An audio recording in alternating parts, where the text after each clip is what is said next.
छोटा सा गांव था जहां मिट्टी की खुशबू और लोगों की सादगी बसी थी। लेकिन इस गांव की एक पुरानी सोच थी। लड़कियों को ज्यादा पढ़ाने की क्या जरूरत।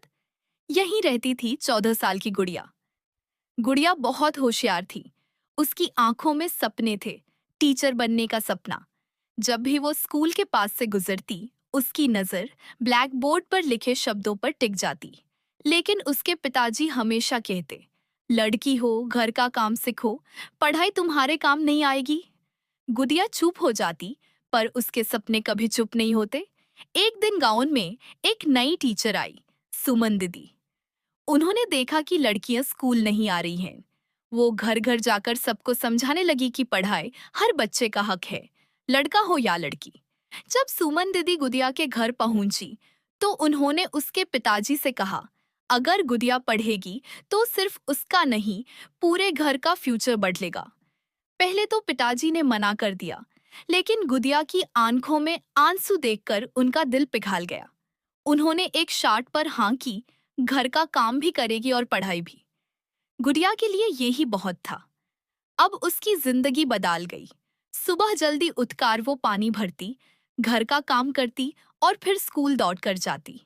रात को दिया की रोशनी में पढ़ाई करती। थकान होती थी, पर सपने उससे आगे बढ़ने की ताकत देते थे।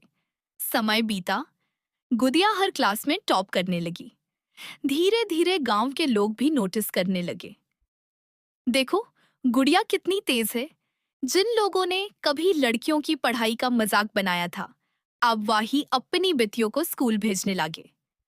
कुछ सालों बाद गुड़िया ने अपनी पढ़ाई पूरी की और टीचर बन गई। सबसे खास बात, वो वापस अपने ही गांव के स्कूल में पढ़ाने आई।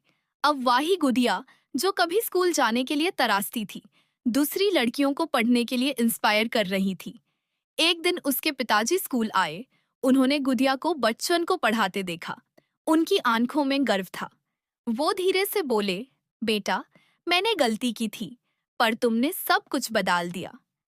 गुड़िया मुस्कुराई और बोली, बाबूजी, पढ़ाई सिर्फ मेरी नहीं, पूरे गांव की जीत है। आज उस गांव में हर घर से लड़कियां स्कूल जाती हैं।